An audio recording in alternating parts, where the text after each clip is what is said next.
যেদিনে আমিরুল মুমিনিন হলেন, নিজের ব্যবসার মালগুলো নিয়ে বেরিয়ে যাচ্ছেন। সাহাবীরা আটকালেন, আমাদেরকে দিন শিক্ষা কে দিবে? আমিরুল মুমিনিন বললেন, হে সাহাবীরা শোনো, আমার সংসার কি করে চলবে? বলে আপনার চিন্তা নেই, আমরা বাইতুল মাল থেকে আপনাকে বেতন দেব। হযরতে উমর বাইতুল মাল থেকে বেতন নিতে পারবে, আর আমি আপনি পাবো না। আসল কথা কি জানেন? এঁচড়ে পাকা জানেন? এঁচড়ে পাকা কাকে বলে?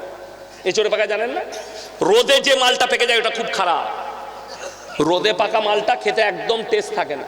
তো আমাদের দেশের কিছু মুসল্লি আছে রোদে পেকে যায় মাল কথা, মানে অল্প বিদ্যা ভয়ঙ্করী, এলেম কালাম নাই, দুদিন নামাজ পড়ছে, ও ইমামের পায়জামাটা দেখে, শালা ইমাম যদি একটু হাওয়া ছেড়ে দেয় তো বলবে কি এরাডোমে বোমবাস্ট করে দিয়েছে, যা বুঝে করবে। আমার ভাই খুব সাবধান। আল্লাহ তাআলা কোরআনে বলেছেন, ইন্নামা ইয়াখশাল্লাহ মিন ইবাদিহিল উলামা। আমার নবী আর পয়গম্বরের পরে সব থেকে বেশি আমাকে যারা ভয় করে তারা হচ্ছে এই আলেম উলামা সম্প্রদায়। তাই এদিকে বেজ্জতি শুনেলেন রাসূলের হাদিস, যখন মানুষ মূর্খর কাছ থেকে ইলম নিবে, দ্বীন শিখতে চাইবে, আর আলেম দিকে বেজ্জতি করবে, আল্লাহ ইলমের থেকে আগে আলেম দিকে তুলে নেবেন। এটা রাসূল সাল্লাল্লাহু আলাইহি সাল্লামের হাদিস, মাথায় রাখবেন। বাংলাদেশ, ভারত বাংলাদেশ সীমান্তে সংঘর্ষ, এ নিয়ে কিছু বলুন। অসুবিধা নাই, যুদ্ধ হলে যুদ্ধ হবে, অসুবিধা কি আছে? যুদ্ধ হলে যুদ্ধ হবে। কিন্তু আপনারা শুনেছেন ওই আমাদের মেদিনীপুরের একটা ভাঁড় নেতা আছে, সে বলেছে 1000 রিস্কা নিয়ে ঢাকা থেকে বেরিয়ে গেছে কলকাতা দখল করবে। শুনেননি? ওর নাম রেখেছে আমি ভাঁড়। এক বাটি নয়, 2 বাটি নয়, 3 বাটি গরুর মাংস খেয়েছে পশ্চিম মেদিনীপুরে গিয়ে। আমি বলি নাই, আফজল বলে একটা উকিল বলছে, কলকাতা হাইকোর্টের উকিল। তো কার বাড়িতে গেছে তার নামও করে দিলে, কি বলেন? সাহাবুদ্দিনের বাড়িতে পশ্চিম মেদিনীপুরে। আমি চিনি না, কি বলেন? যাই পশ্চিম মেদিনীপুরে প্রচুর জলসা করি, এই 1 সপ্তাহ আগে মেদিনীপুর টাউনে করে এলাম। তো এ বলছে 1000 রিস্কা নিয়ে বেরিয়ে পড়েছে। আচ্ছা, আমরা যদি বলি কলকাতা থেকে আমরা 1 কোটি সাইকেল নিয়ে বেরিয়ে পড়েছি ঢাকাটা দখল করব, আমাদেরকে পাগল বলবে না? বলবে না? পাগল বলবে লোকে। তো এটাও একটা পাগল আসতো। আরজিকর কাণ্ডে সঞ্জয় রায়কে ফাঁসির বদলে অমৃত কারাদণ্ড দিয়েছে। ইসলামী শাসন হলে মুন্ডুচ্ছেদ করতে হতো সমাজের বুকে নিয়ে এসে। কেউ যদি পরকিয়া করে আর ধরা পড়ে যায়, ছেলে মেয়ে তারা যদি বিবাহিত হয়, তাদেরকে জনসমক্ষে নিয়ে এসে মুন্ডুচ্ছেদ করে দাও, এটা ইসলামী আইন। কিন্তু এটা ভারতবর্ষ সরকার যা আইন করেছে সেই আইন পাশ করিয়েছে। কিন্তু ইসলামী শাসন হলে, ইসলামী রাষ্ট্র হলে এই আইন আছে, হাত চুরি করলে হাত কেটে দাও। আজহারির মেহফিলে লক্ষ লক্ষ মানুষ, গিয়াসউদ্দিন তাহেরি বলেছেন আমার মেহফিলেও এত মানুষ হয়। আমি আপনাকে একটা কথা বলে দিই,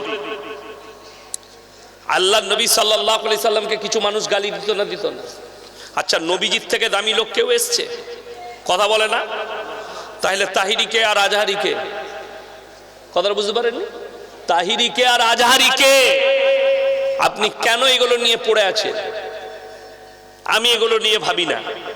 আমার মজমায় 10টা লোক থাকলেও আলহামদুলিল্লাহ, আমার মজমায় 1000 লোক থাকবে, একটা লোক নামাজি হবে, আমার নিয়ত এটা। আমার বয়ান করার উদ্দেশ্য, আমি বয়ান করছি, একটা যুবক যদি পরিবর্তন হয়, বিশ্বাস করুন আমি একদিন খুব খুশি হয়েছি। একটা ফোন এসেছে, ছেলেটার বাড়ি কোন জেলায় বলবো না, আমাকে ফোন করেছে, হুজুর আপনার বক্তব্য শুনি, থাকি কোথায়? কেরলে। কিন্তু আমি বক্তব্য শুনতে শুনতে আমি একটা পাপে লিপ্ত ছিলাম, আল্লাহ আমাকে উদ্ধার করেছে। আপনার বক্তব্য থেকে আমি আল্লাহর কাছে শুকর আদায় করছি যে একজন হিদায়াত পেয়েছে। এটার বদৌলতে হয়তো আল্লাহ আমাকে জান্নাত দিতে পারে, তাছাড়া অন্য কিছু নয়। ছেলেটা বলছে আমি সমকামিতে লিপ্ত ছিলাম, আমি মুসলিমদের ছেলে, আল্লাহ আমাকে হেফাজত করেছে, আপনার বক্তব্য শুনে আমি ত্যাগ করেছি এবং এখন 5 ওয়াক্ত নামাজ পড়ি। এটা তো আলহামদুলিল্লাহ, এটা তো ভালো জিনিস। একজন অমুসলিম ভাই, আমি নাম করবো না কোন জেলার, সে ফোন করে বলে আমি 5 বছর কলেজ স্টুডেন্ট, বয়ান শুনছি, আল্লাহ আমাকে কবুল করেছে, আমি এখন ইসলাম কবুল করে নিয়ে 5 ওয়াক্ত নামাজিও পড়ছি। জোরে বলুন সুবহানাল্লাহ। তো এটা আল্লাহর কাছে শুকর আদায় করতে হবে। একটা লোক নামাজি হোক, একটা জলসাই, আলহামদুলিল্লাহ। কত লোক হলো এটা মেটার নয়, 1 কোটি লোকও হতে পারে। আচ্ছা আপনারা বলুন, আমেরিকায় ডোনাল্ড ট্রাম্প জিতে না জিতে নাই? তাহলে অতগুলো মানুষ তার দেশের তাকে ভোট দিয়েছে, তাই কি না? ভোট দিয়েছে তবে জিতেছে। এরপর ভেবে দেখুন, তাহলে ওই লোকটা সব থেকে বড় ইমানদার না? ওটা কথা নয়। নবীজি সাল্লাল্লাহু আলাইহি সাল্লাম যখন ইসলাম প্রচার করতে লাগলেন, নবীজি কজন? একা। আস্তে আস্তে আজকে গোটা পৃথিবীতে ইসলাম প্রচার হয়েছে, গোটা পৃথিবীতে 250 কোটি মুসলমান। নবীজি সাল্লাল্লাহু আলাইহি সাল্লাম প্রচার, আজও রাসূলের দুশমন আছে না নাই? নবীজিকে গালি দিচ্ছে না দেয়নি? যে লোকটা সবারই কাছে ভালো হবে ওই লোকটা ভালো লোক নয়, মাথায় রাখবে। কিছু লোকের কাছে খারাপ হতে হবে। আমি কি আপনাদের সকলের কাছে ভালো না কারো কাছে খারাপ আছে? আছে। এইখানেই কিছু লোক আছে আমাকে গালি দিবে পেছনে, এটাতে কোনো সন্দেহ নাই, আর এটা তার দোষও নাই। এইটাই হচ্ছে দুনিয়া, এইটাই দুনিয়া। ওই জন্য এগুলো নিয়ে ইসরায়েল হেরে গিয়ে শান্তি চুক্তি করলো ফিলিস্তিনের সাথে, এ নিয়ে কিছু বলুন। আপনাকে কে বললো যে যুদ্ধ বন্ধ হয়ে গেছে? চুক্তি হয়েছে, বন্ধ হয়নি, হামলা চলছে। আর এই চিঙ্গারিটা কিয়ামতের চিঙ্গারি, মাথায় রাখবে। গোটা পৃথিবী আর লেপেটে আসবে, খুব তাড়াতাড়ি ইরান যুদ্ধে জড়াবে এবং এই চিঙ্গারি গোটা পৃথিবীতে ছড়াবে। গোটা পৃথিবীতে বিনাশ যুদ্ধ হবে, তৃতীয় বিশ্বযুদ্ধ যেটা হবে। বৈজ্ঞানিকরা বলছে, বিশেষজ্ঞরা, যে যখন যুদ্ধ হবে গড়ে 70 লাখ মানুষ মারা যাবে। পরমাণু যুদ্ধ। ইরান বলছে আমি পরমাণু তৈরি করে ফেলেছি, তার শক্তি, পরমাণু শক্তি চলে এলে গোটা মিডল ইস্টে হারকাম মচে গেছে। ইরান যুদ্ধ পরমাণু তৈরি করে নিয়েছে। যুদ্ধ যে কোনোদিন হতে পারে, আর যুদ্ধ বিরাম হয়নি। 70 লাখ মানুষ মারা গেছে ফিলিস্তিন আর গাজায়। এখনো ওইটা, এটা পৃথিবীর মানুষকে একটা দেখাওয়া, অন্য কিছু নয়। আজ ট্রাম্পের শপথ গ্রহণ, মোদি কেন আমন্ত্রণ পাইনি এবং ট্রাম্পকে আমাকেও আমন্ত্রণ করেনি, তা আমি কি করব ভাই?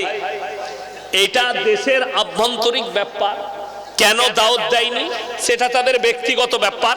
তো আমি লাস্টে আপনাদের কাছে একটা কথা বলবো, সবাই আজ থেকে কোরআনকে মহব্বত করবেন। জোরে বলুন ইনশাআল্লাহ। হাত তুলে বলুন ইনশাআল্লাহ। দেখুন, আপনারা অনেক টাকা দান করেছেন, দিয়েছেন, এই মাদ্রাসা আপনাদের, ইজ্জত আপনাদের। আপনাদেরকে একটা কথা বলি, 3টে লোক যদি মানুষের কাছে হাত পাতে, জীবনে তোমরা হাত ফিরিও না, কেউ ফিরাবো না। জোরে বলুন ইনশাআল্লাহ। জোরে বলুন ইনশাআল্লাহ। নাম্বার 1, ওয়া আতিদাল কুরবা, তোমার কাছের গরীব। নাম্বার 2, ওয়াল ইয়াতামা ওয়াল মাসাকিন। নাম্বার 3, ওয়াবনাস সাবিল ওয়ালা তুবাদ্দির তাবদীর। আর মুসাফির যদি হাত পাতে, আজকের জলসায় সবথেকে বড় মুসাফির কে? আমি।